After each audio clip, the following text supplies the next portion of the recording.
여러분 경주 사는 거 좋으세요? 여러분이 사는 동네는 좋으십니까?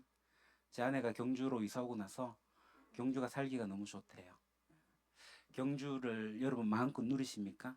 벚꽃이 피면 벚꽃이 피는 대로, 가을에 단풍이 들면 단풍이 드는 대로. 예. 같은 동네는 어떻습니까? 요즘에도 이제 각 동마다 여러 가지 이제 환경 사업들을 하고 있더라고요. 그러니까 같은 동네 한 동네 살아도 이제 주민이 다 같은 주민은 아닌 것 같아요. 그러니까 오래 그 동네에 살고 있지만 그냥 자기 집만 왔다 갔다 드나들면서 그 동네와는 전혀 상관없이 그렇게 살아가는 분도 있고, 또 동네 사정을 두루두루 정말 넓게, 그러나 좀 얕게 아는 그런 분들도 있습니다. 반면에 그 동네에 이제 이사 온 지 얼마 안 됐지만 이제 동네를 조금씩 조금씩 알아가면서 동네의 유익을 충분히 누리면서, 처음에 이사 올 때는 좀 혼자인 것 같지만 그러니까 좀 씩씩하게 이웃들과 함께 또 주변에 좋은 사람들에게 이렇게 영향을 미치면서 그렇게 살아가는 사람들도 있습니다. 그러니까 같은 동네에 살아도 참 여러 층의 사람이 있는 것 같아요. 그러니까 이런 모습을 보면서 저는 교회에도 이 세 부류의 교인이 있지 않나 이렇게 생각이 됩니다. 첫 번째 부류는 교회만 다니는 사람입니다. 꾸준히 교회를 출석을 해요. 근데 이 출석하는 것에 별로 의미가 없습니다. 그러니까 집에서 와가지고 밥 먹고 잠자고 또다시 직장 나가서 일하러 나가고 뭐 그렇게 하듯이 그냥 교회 와서 위로받고 잠시 쉬다가 그렇게 갑니다. 어떤 경우는 교회 와가지고 잠만 자고 가는 분도 계세요. 이런 분들은 예수님이 누군지, 또 그분이 이 세상을 향해서 어떤 계획을 가지고 있는지, 또 나 자신을 향해 가지고 어떤 뜻을 갖고 계신지 잘 모릅니다. 신앙이라는 것은 그냥 영적으로 고상한 일, 뭐 경건한 삶의 한 부분 정도로 그렇게 여깁니다. 세상에 나가서도 그냥 착하게 살면 되지 뭐 이 정도로 하면 된다라고 생각을 합니다. 이런 분에게 예배 시간은 정말 재미없는 시간이죠. 그래서 예배는 짧아야 된다. 목사의 설교는 짧아야 된다. 뭐 이렇게 믿기까지도 합니다. 제가 경주에 모교회에 있을 때 1년에 한 500번 가량의 설교를 들었습니다. 예. 그 교회 목사님은 정말 탁월한 설교가 중에 한 분이셨는데요. 야구에 이제 타자로 치게 되면은 이분은 거의 매주 안타 이상을 칩니다. 가끔 2루타도 치고 3루타도 치고 홈런도 쳐요. 물론 가끔가다 이제 병살타나 이렇게 아웃되기도 하지만 정말 그분의 이 탁월한 설교를 한 번씩 이렇게 듣게 되면 정말 놀랍습니다. 근데 그러한 탁월한 설교를 하고 있는데도 이래 보면은 교인들이 졸고 있어요. 그러니까 부목사는 그 오신 분들이 숫자를 세면서 이렇게 보거든요. 보통 설교 시간에 딱 시작할 때 그렇게 세는데 예, 졸아요. 어떤 분은 습관처럼 주무십니다. 근데 조는 분과 주무시는 분은 항상 동일합니다. 오시면 그냥 그게 습관처럼 굳어져 있는 것 같아 보여요. 아니 이렇게 놀라운 메시지를 들으면서 어떻게 졸 수 있지? 이런 생각을 하게 됐습니다. 아마도 이 설교가, 그러니까 그 설교가 그분에게는 별로 의미가 없었겠죠. 뭐 재미도 없을 거고. 그러니까 교회를 이렇게 다녀도 그냥 다니기만 하니까 변화가 별로 찾아오지 않는 거죠. 그냥 교회 와서 잠만 조금 자고 가는 정도입니다. 자, 두 번째 부류가 어떤 부류냐 하면은 예수님을 만났다고 말을 하긴 해요. 그런데 변화가 없는 사람입니다. 그래서 이 사람은, 이런 사람들은요, 자기가 예수님을 믿는다라고 생각을 하고 신앙 고백도 해요. 그 성경 지식도 꽤 있어가지고요, 기독교가 뭔지 물으면 곧잘 대답도 합니다. 근데 이상하게도 이 사람들의 인격에 삶의 변화가 안 보여요. 세월이 지날수록 3년 전이나 5년 전이나 10년 전이나 그때의 모습이나 지금의 내 모습이나 별반 차이가 없다. 그렇게 생각합니다. 그러면서 스스로도 나는 왜 늘 똑같지? 뭐 이렇게 생각을 하죠. 제가 아는 성도님 중에 정말 설교를 열심히 받아줬고 또 그것을 모아가지고 정리까지 하고 그 공부하시는 분이 계셨어요. 그분이 저하고 이제 상담할 일이 있어가지고 한번 했는데, 목사님 저는 시간이 지나도 제가 잘 변하지 않는 것 같아요. 그렇게 열심히 공부를 하고 막 설교를 듣고 막 그렇게 해도 변하지 않는 거예요. 이런 분들은 주변에 누군가가 나는 예수님을 사랑해요 한다거나 뭐 사모한다고 한다거나 아니면 인격적인 관계를 맺고 있어요 이런 이야기를 듣게 되면은 불편합니다. 그러니까 내가 예수님에 대한 이야기는 알겠고 이 성경에 관한 이야기도 알겠는데 그 예수님과 인격적 관계를 누린다는 이야기만 나오면 좀 불편한 거예요. 난 그거 못하니까. 모두 다 그런 건 아니지만 대체로 그런 경향을 보입니다. 예수를 믿긴 믿는데 별로 삶의 변화가 일어나지 않아요. 또 세 번째 부류는 뭐냐면은 예수님을 믿어 가지고 변화하는 사람입니다. 이런 분들은 내가 예수를 믿지 않았으면 내 인생 어떻게 됐을까?'라고 생각을 하면서 그 구원의 감격을 날마다 생각하는 사람이에요.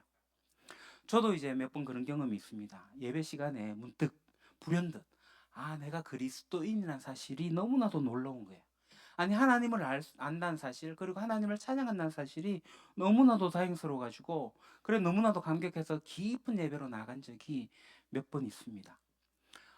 극적으로 표현하자면 이렇게 하나님을 만나고 하나님을 반응하는 그런 부류의 경험을 하는 그런 사람들이라고 볼 수 있습니다. 이런 분들은 자기도 스스로 자기가 변하고 있다는 것을 느낍니다.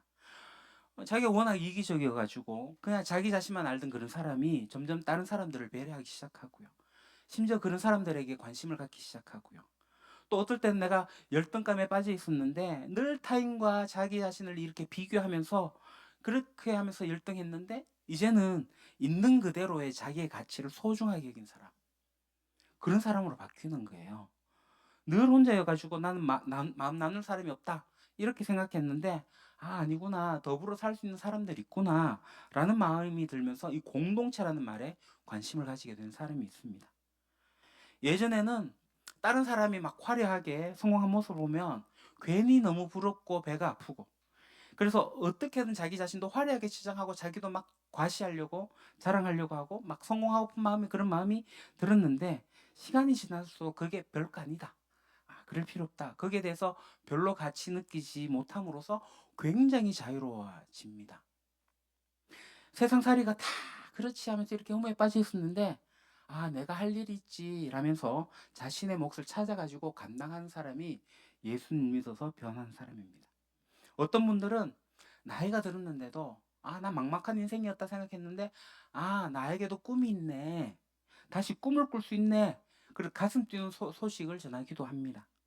무엇보다도 가장 큰 변화는 이 예배가 지루하고 졸리고 막 그랬는데 이 예배의 아름다움을 알아가기 시작하는 거죠. 하나님을 발견하기 시작하는 거예요. 개인적으로 예배를 드릴 때 하나님과 단둘이 앉아 있는 그 기도의 시간. 그 순간이 너무나 소중해 가지고 이제는 그 기도의 시간을 위해서 모든 만사를 제쳐놓고 반나절을 하나님과 함께 보내기도 하고 그렇게 하나님을 온전히 예배하는 그런 사람. 그래서 산속을 찾든지 또는 자기만의 골방을 찾든지. 그래서 예배와 기도의 참 소중함을 깨달아가면서 변화가 일어나면서 스스로도 내가 이렇게 변하고 있구나 깜짝깜짝 놀라기도 합니다. 물론 완전한 변화는 없습니다. 그러나 변화를 경험하는 사람. 그 사람들은 내가 지금 변하고 있구나라는 것을 알고 있다는 거죠. 그러니까 변화는 완료됐다가 아니라 내 안에 변화가 일어나고 있다. 이것을 누리는 사람. 그러니까 예수님 믿어서 변하고 있는 사람이라고 하는 거죠. 저는 교회를 다니지만 정말 변화되지 않는 사람들을 가끔 보게 됩니다. 이게 참 안타까워요.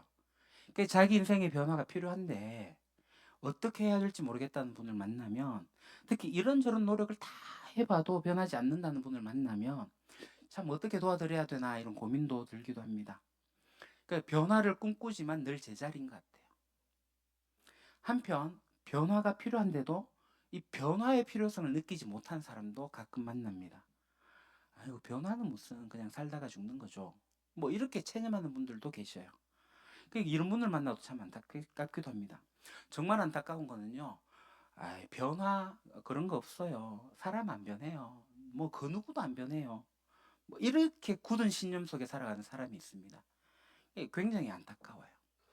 하나님을 만난 사람은 다 변하는데 근데 자기는 끝까지 정말 독특한 믿음을 가지고 있는 거죠. 사람 안 변해요. 물론 사람이 가지고 있는 이 개인의 고유의 캐릭터는 있습니다. 개성이 있고 이 형질은 바뀌지 않습니다. 그러나 사람은 성장하고 성숙해 나갑니다. 그게 인격이 되는 거예요.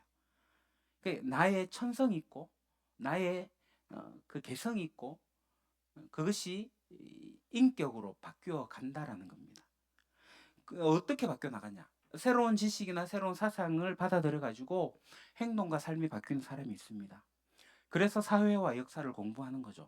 오래된 습관이 바뀌기 어렵지만 새로운 습관으로 대체되는 경우도 적지 않습니다.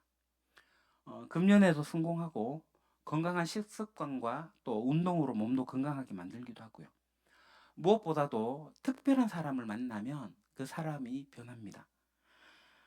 좋은 쪽으로 변하든 나쁜 쪽으로 변하든 마찬가지죠. 그러니까 어떤 친구를 만나느냐에 따라 가지고 인생이 바뀌고 좋은 선생님을 만났는가 그렇지 않는가에 따라서 그것도 굉장히 큰 영향을 끼칩니다. 또 사업을 하게 될 때 사업 파트너로서, 직장 동료, 선배로서 누구를 만났느냐, 그게 삶의 승패가 좌우되기도 합니다. 더군다나 자신이 선택한 배우자와 자신이 선택하지 못한 부모와의 만남은 우리의 인생의 방향을 결정하기도 합니다. 하지만 어떤 사람은 책을 읽어도 변화가 없고요. 새로운 습관을 만들지도 못하고요. 누구를 만나도 그로 인해 가지고 특별한 변화를 일으키는 사람이 없는 경우도 있습니다. 왜 그럴까요? 뭐 여러 이유가 있겠지만 자기 자신이 어떤 존재인지 또 자기가 갖고 있는 문제가 얼마나 심각한 것인지 그것을 잘 모르는 것 같아요. 자신이 뭐든지 다 알고 있다고 생각하고 새로운 것이 와도 새로운 것을 배울 것이 없다라고 하는 사람은 책을 읽어도 변하지 않아요. 자신의 오랜 습관에 심각한 문제가 있어가지고 그래서 새로운 습관을 만들어야 한다는 사실을 절감하지 못하면 그냥 옛 습관에서 좀처럼 벗어나지 못합니다. 사람을 만나도 그 사람이 자신에게 얼마나 소중한 사람인지, 다시 말해서 그 사람이 자신에게 얼마나 필요한 존재인지를 인식하지 못하면 진정한 인격적 교류 대신에 피상적인 관계만 맺게 되겠죠. 그러면 변화는 일어나지 않습니다. 사람들은 예수님이 인류 역사에 얼마나 큰 영향을 끼쳤는지, 또 다른 사람들을 어떻게 변화시켰는지 그런 이야기를 듣고 관심을 가지기는 합니다. 그러면서 예수님에 대해서 관심을 가지고 그렇게 예수님을 이런저런 모양으로 만나기도 합니다. 하지만 그렇게 관심을 가지고 예수님을 만났다고 해가지고 모든 사람이 다 변화하는 것은 아니에요. 그러니까 자기 자신이 어떤 상태인지 상대방인 예수님이 누구인지 잘 알지 못하면 관심을 가지고 만났을지라도 그 만남은 그냥 스쳐 지나가는 만남으로 끝납니다.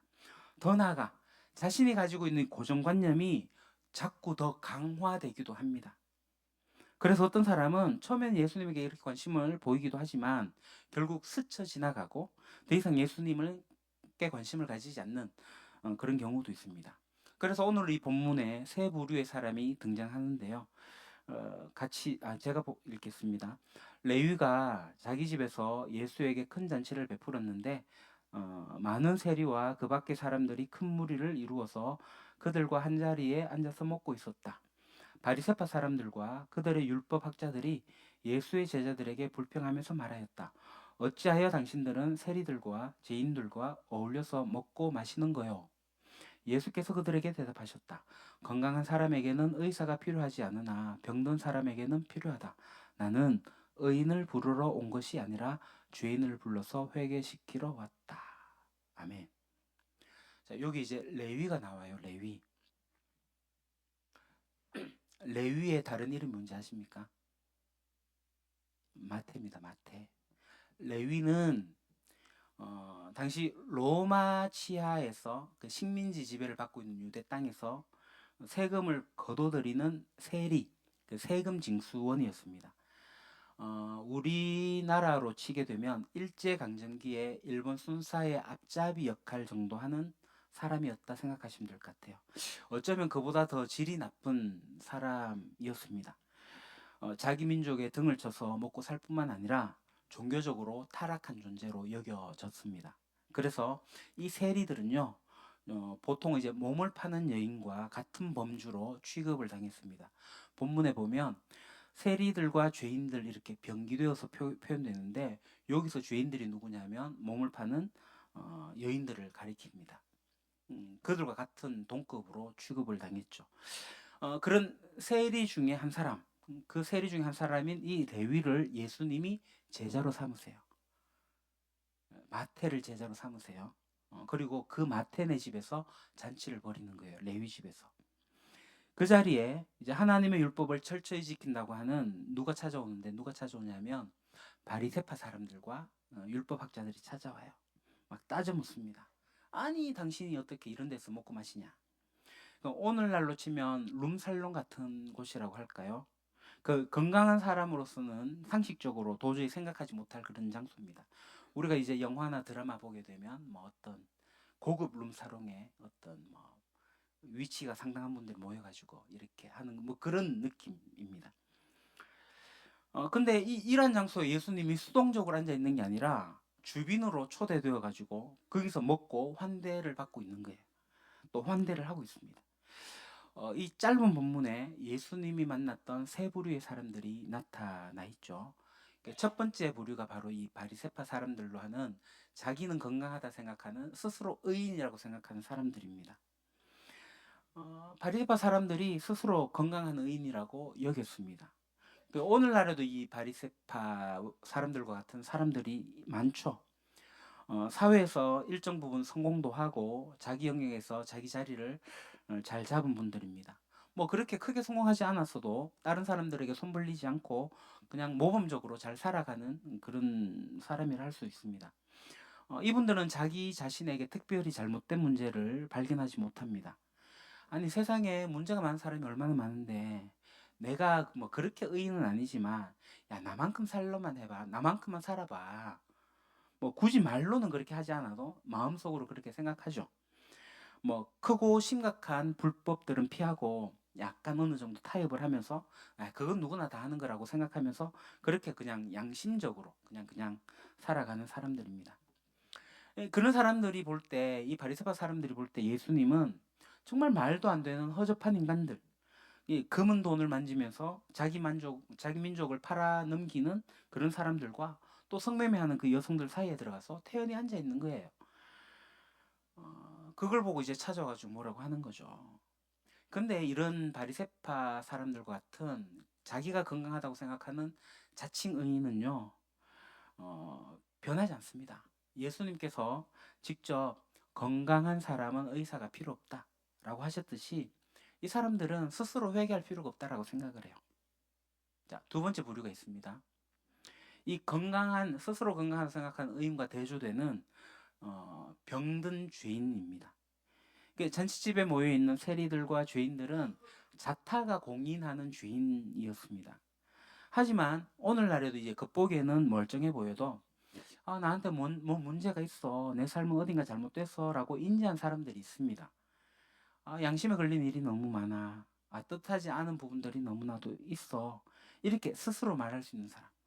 인간관계에서 진정으로 사람을 사랑하지도 또 사랑받지도 못한다고 느끼는 그런 사람입니다.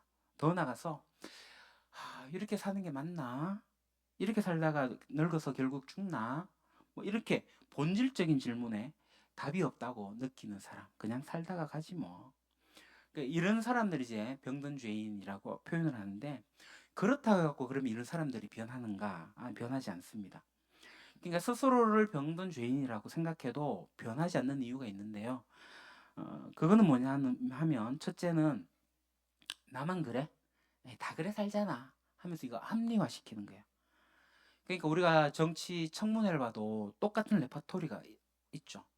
지난 정부에 보면은 이 자리에 앉았던 사람이 저 자리에 앉은 사람을 공격하고 이제는 자리가 바뀌어 갖고 있는데 서로 공격하고 그러니까 자리만 바뀌었지 나온 얘기는 대동소이해요. 세상 다 그래. 그 정도 불법 안 저지르는 사람 어디 있어? 안 그래? 이러면서 이제 합리화 시키는 거예요. 또 다른 하나는 뭐냐면 난 어쩔 수가 없어. 난 스스로도 이제 못해. 이렇게 구제불능이라고 자포자기하는 그런 사람이 있습니다. 내가 이런저런 노력을 해봤지만 별 효력이 없어. 난 안 돼. 자기 학대 수준에 머물러 있는 사람이죠. 이들 역시 변화의 문턱까지 가긴 가지만 이 변화의 문턱을 넘어서지 못하고 맙니다. 여기 이제 자기가 스스로 건강하다는 건강의인과 또 자기가 이제 병들었다는 이 죄인들과 이 사람이라고 해서 이 두 부류만 있는 게 아니죠. 또 하나의 부류가 있는데 그게 뭐냐면 회개한 병든 죄인입니다. 예수님께서 바리새인들에게 질문에 답하면서 이렇게 자기의 사명선언을 말씀하십니다. 나는 의인을 부르러 온 것이 아니라 죄인을 불러서 회개시키러 왔다. 그러니까 앞서 말했던 두 부류는요, 이 회개하고는 거리가 멉니다. 건강한 의인은 스스로 회개할 게 없다고 생각하는 자칭 의인이잖아요. 그리고 아까 얘기했던 이제 병든 죄인들은 자기를 합리화하고 또 절망에 빠져 있는 자신을 돌이키려고 생각도 하지 않아요. 하지만 이제 그들 가운데 회개한 사람이 나오죠. 바로 레위가 그 사람입니다. 레위는 사람들이 자기를 손가락질한다는 것을 알고 있었고 또 아마도 그 문제를 내면 깊은 곳에서부터 고민하고 있었을 거예요. 겉으로는 어쩌면 성공한 것처럼 보이고 부도 많이 쌓았을 것이고 그렇지만 사회적으로 무시당하고 내면 깊은 고통을 겪고 있는 이 레위를 예수님이 찾아가셔서 부르세요. 그러자 레위는 그 일하던 그 세관에서 벌떡 일어나 예수님을 따릅니다. 자기의 가진 것을 다 내려놓고. 이게 뭐냐면은 자기가 살던 삶의 방향을 바꾼 거예요. 이게 회개입니다. 자, 회개는요. 지난날의 나를 돌아보면서 슬퍼하고 후회하는 게 회개가 아니라 삶의 양식을 바꾸는 게 회개입니다. 슈브라고 하잖아요. 히브리어로 돌이키는 거예요. 우리는 슬퍼하고 후회하는 것을 회개라고 생각하는 경향이 있는데 회개는 거기서 출발해서 그 이상으로 가야 됩니다. 지금까지 자기가 중심이 되어가지고 자기 멋대로 살던 사람이 이제는 하나님 중심으로 삶의 근본 중심을 바꾸는 생애 전환이 일어나는 게 회개입니다. 그러니까 하나님 없는 세상에서 내가 주인이 되어갖고 내 멋대로 살았는데 이게 잘못된 거다라고 깨닫는 거예요. 단지 윤리적 문제나 도덕적 흥결이 아니라 더 본질적인 문제는 하나님과의 관계 속에서 눈을 뜨는 거예요. 그래서 기독교에서 말하는 회개는 하나님과의 관계를 회복하겠다라고 하는 결단입니다. 그렇게 결단한 사람만이 변화할 수 있다고 이야기합니다. 자, 앞서 이제 두 부류가 있습니다. 다른 사람과 나를 계속 비교하는 과정을 거치면서 나 별 문제 없어. 어차피 모두 비슷해. 뭐 이렇게 하는 사람들은 변화가 일어나지 않죠. 그러니까 변화한 사람은요. 다른 사람과 비교하지 않습니다. 그냥 절대자이신 하나님 앞에서 내가 살아온 삶의 방식에 문제가 있다라고 그것을 절감하는 사람입니다. 내가 악의 중심축에서 동일하게 내가 지내왔구나. 오래된 우화가 있습니다. 다 아시는 얘기일 텐데요. 그 랍비 앞에 두 사람이 왔어요. 한 사람은 저는 죄인입니다 라고 했고 다른 한 사람은 저는 죄를 그렇게 많이 짓지는 않았습니다. 뭐 저만큼만 살면 괜찮은 것 같아요. 그래서 랍비는 자기가 죄인이라고 한 사람에게 너 가서 큰 돌 하나 가져와 그랬고 자기는 별로 죄를 짓지 않았던 그 사람에게 그 작은 돌을 한 자루 가득 가져오라고 그렇게 시켰습니다. 그들이 이제 돌을 가지고 왔어요. 그 랍비가 말합니다. 갖고 와서는 이제 그 돌을 제자리에 갖다 놓으세요. 큰 돌을 가지고 온 사람은 그 하나니까 어디서 갖고 왔는지 알아서 금방 갖다 놓았어요. 근데 작은 돌을 자루에 담아온 사람은 아니 이걸 어떻게 제자리에 갖다 놓습니까? 난색을 표했죠. 그러니까 분명히 알 수 있는 큰 죄와 기억하기도 어려운 작은 죄들이지만 그 무게는 똑같았어요. 큰 죄는 큰 돌이 있었던 자리만큼 분명하지만 자잘한 죄들은 작은 돌처럼 어디에 있었는지를 알 수가 없습니다. 어떤 사람의 눈에 보이는 큰 죄가 있고 어떤 사람은 자잘한 죄를 지으면서 그렇게 살아갑니다. 물론 이 우화는 한계가 있긴 하지만 여기서 우리가 얻을 수 있는 교훈은 자기 죄를 다른 사람과 계속 비교하게 되면요. 죄인이 아니라고 하는 사람이 대다수입니다. 왜냐하면 나보다 더 심한 죄인이 내 주변에 도처에 깔려 있거든요. 하지만 성경이 말한 죄는 이 상대적 개념이 아니에요. 다른 사람하고 상관없이 나와 절대자이신 하나님과의 관계 속에서의 문제입니다. 하나님과의 관계에 문제가 있기 때문에 다른 모든 부분이 그 영향으로 인해 가지고 비뚤어지기 시작하는 거예요. 그러니까 하나님을 무시하고 그분과의 관계가 깨어진 것이 죄의 본질이거든요. 이로 인해 가지고 나의 정서나 나의 신체나 또 사회적 형제 사랑과 이웃 사랑과 이 모든 영역이 어긋나고 있다라는 것이 성경이 이야기하고 있는 거예요. 자, 지금까지 이제 세 가지 부류를 이야기했습니다. 건강한 의인, 바리새파 사람들과 같은 사람이고요. 병든 죄인, 세리와 죄인들입니다. 그리고 회개한 병든 죄인, 레위입니다. 이 사람 모두 다 예수님 만났고 예수님에게 관심을 가졌지만 마지막 레위만 변화했습니다. 이 같은 변화를 위해 가지고 자신을 정직하게 바라보는 게 필요해요. 오늘 이 본문에서 우리가 얻을 수 있는 가장 큰 교훈은 뭐냐면 예수님에 대한 관심으로 사람이 변하지 않는다라는 겁니다. 반드시 필요한 것은 뭐냐면 진실한 자기 성찰입니다. 성찰은 자기 자신을 거울에 비춰보는 거예요. 근데 현대인에게 있어가지고 이 자기 성찰이 쉽지가 않아요. 오늘날 우리가 성찰하려면 거울을 봐야 되는데 그 거울을 보는데 이 거울이 뭐냐면 대체적으로 다른 사람이에요. 자꾸 남에게 비추어 갖고 자기 자신을 평가합니다. 자기보다 훌륭한 사람과 비교하는 삶이 빠진 사람들은요, 계속 열등의식에 빠질 거고요. 자기보다 못난 사람들과 비교하는 사람은 은근히 우월의식에 쩔어가지고 살아갑니다. 보통은 사람들은 이 열등의식과 우월의식 속에서 왔다 갔다 하면서 살아갑니다. 그러니까 이 왜곡된 성찰을 가지고 있으면요, 자기 자신의 진실한 성찰이 어려워져요. 또한 이 현대사회에서 자기 자신에 대해서 성찰을 하기 위해 가지고 자기 자신에게 심각한 질문을 던지지 못하게 하는 수많은 장치가 우리 도처에 깔려 있죠. 가장 큰 게 바로 이 휴대폰입니다. 휴대폰에서 얼굴을 떼지 못합니다. 수많은 정보 속에 빠져 있으면서 내가 그게 빠져가지고 내 자신을 잃어버려요. 내 문제를 잊어버려요. 세상과 나를 잊게 하는 게임이나 드라마는 넘쳐나고요. 유튜브만 봐도 볼 게 너무나도 많아요. 이거 끊기 어려워요. 이런 것들을 하게 되면 자기 성찰할 시간이 없는 거잖아요. 이런 것들로 우리가 우리 성찰을 못하게 합니다. 내가 누군지, 우리가 누구인지를 생각할 기회가 점점 이루어져 가고 있는 거죠. 하지만 이 자기 자신을 돌아보지 않으면요, 우리는 하나님을 만날 수가 없습니다. 자기를 성찰하지 않으면 예수님을 만날 수가 없어요. 예수님을 만나서 변화하고 싶으면요, 먼저 나를 만나야 돼요. 진짜 내가 누군가. 그래서 여러분들이 아침에 10분, 낮에 10분, 저녁에 10분 정도를 떼어서 자기를 성찰하고 하나님을 만난 시간을 가지시는 것이 좋습니다. 그것이 시간이 쌓이면 골방으로 들어가서 20분, 30분, 1시간 이렇게 자기를 성찰하며 하나님을 만나는 것이 좋습니다. 근데 우리가 그렇게 할 시간이 없잖아요. 드라마 봐야 돼, 영화 봐야 돼, 게임해야 돼, 유튜브에 곳곳에 그거 봐야 돼.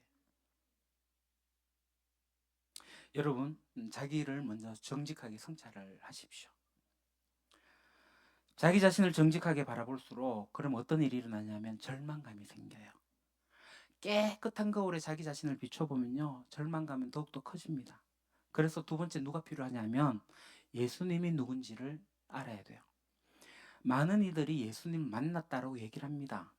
그러면서 얘기합니다. 하나님의 아들이죠. 십자가에서 죽으셨고요. 부활하셨죠. 그 이야기를 한다 해갖고 그건 예수님 아는 거 아니에요. 그거는요, 어찌 보면은 최준혁이 1972년생이고 또 어느 학교 나왔고 일반적인 정보예요. 예수님에 대해서 일반적인 정보를 갖고 있는 거는 그걸 가지고 예수님을 안다고 할 수가 없어요. 자, 그래서 우리가 성경을 읽으면서 예수님을 우리가 알아가야 되는데, 그럼 오늘 본문에서 예수님은 어떤 분이라고 이야기하고 있습니까? 예수님은요, 세리와 죄인들과 어울려서 먹고 마시는 분이세요. 예수님은 자기 자신을 정직하게 바라보는 사람, 자신의 한계를 절감하는 사람, 그들과 함께 하시는 분이세요. 난 희망이 없어요. 나는 병자예요라고 그렇게 절감한 사람에게 가가서 아이고 너 그래 못난 놈이지 이렇게 말하시는 분이 아니라 그들을 찾아오셔가지고 그냥 함께 먹고 마시는 분이 우리 예수님이세요. 이 예수님이 누군지 바로 알아야 합니다. 그러니까 예수님에게 관심을 가진다고 예수님을 제대로 만날 수 있는 건 아니에요. 예수님에 대한 객관적 그 교리적으로 알았다고 해가지고 실제로 아는 것도 아니에요. 있는 그대로 나를 정직하게 바라보고 계신 그분, 때로는 절망스럽고 혐오스럽게까지 하신 나를 찾아오셔가지고 괜찮아, 내가 너와 함께, 나와 함께 먹고 마시는 그분을 우리가 알아야 된다는 거예요. 이게 내가 예수님을 절감하는 겁니다. 성경에 보면요, 예수님을 만난 사람들이 있습니다. 잘 아시다시피 요한복음 4장에는 사마리아 여인을 예수님이 찾아가셨어요. 그리고 3장에 보면은 텅 빈 마음을 가지고 니고데모가 찾아와서 밤새도록 대화를 하셨고요. 또 세상에서 크게 성공한 듯 보이지만 여기저기서 손가락질 당하던 세리들의 장인 삭개오를 찾아가셔가지고 그 마음을 만져주셨어요.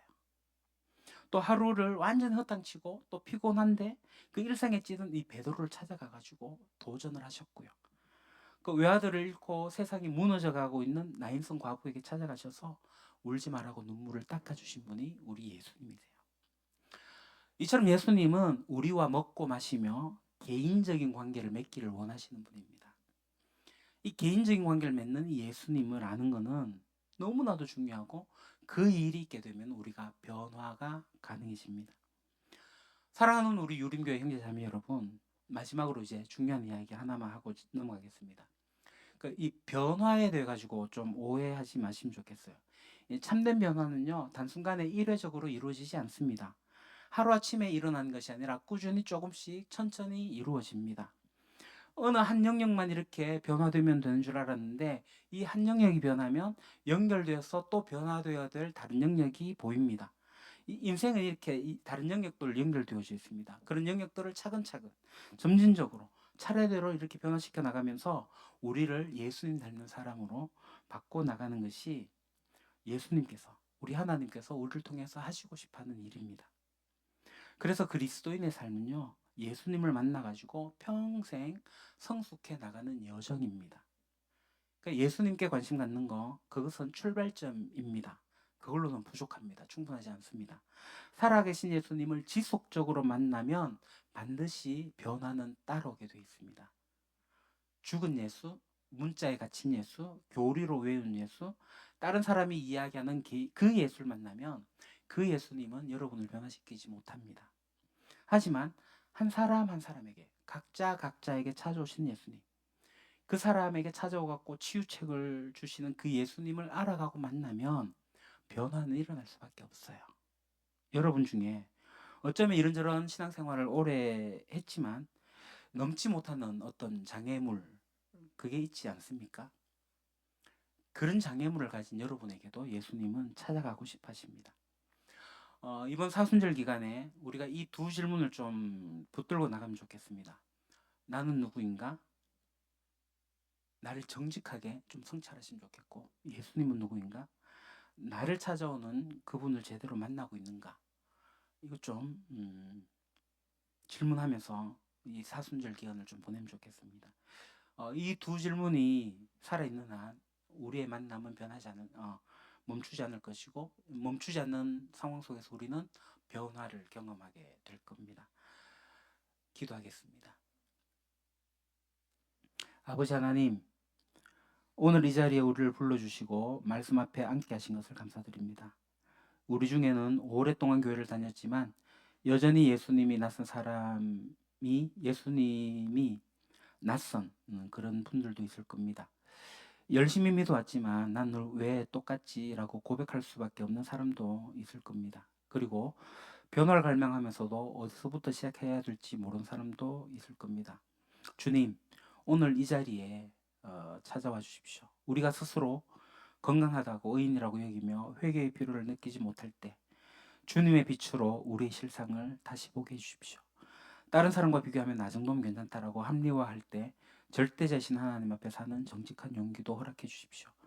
또한 우리가 난 어차피 안 돼 라며 자포자기할 때 세리와 죄인의 잔치집을 기꺼이 찾아오신 주님을 기억하게 해주십시오. 우리의 부끄럽고 한계 많은 모습 그대로 찾아오셔서 함께 먹고 마시기를 원하시는 그 예수님을 오늘 이 자리에서 새롭게 만나게 해주십시오.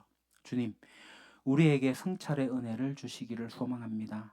휴대폰과 수많은 컨텐츠 속에 자신을 잊고 살아가는 이 세대에 잠시 멈추어서 진짜 난 누군가를 묻는 용기를 주십시오. 그 물음 앞에 절망하지 않도록 우리 찾아오신 예수님을 바라보게 해주십시오. 아버지, 변화는 한순간 이루어지지 않음을 압니다. 그러나 오늘 이 말씀을 들은 우리 한 사람 한 사람 안에서 작지만 진실한 변화가 시작되기를 간구합니다. 한 영역이 변하면 또 다른 영역으로 보여주시고 그렇게 평생 주님을 닮아가는 여정 위에 우리를 세워주십시오.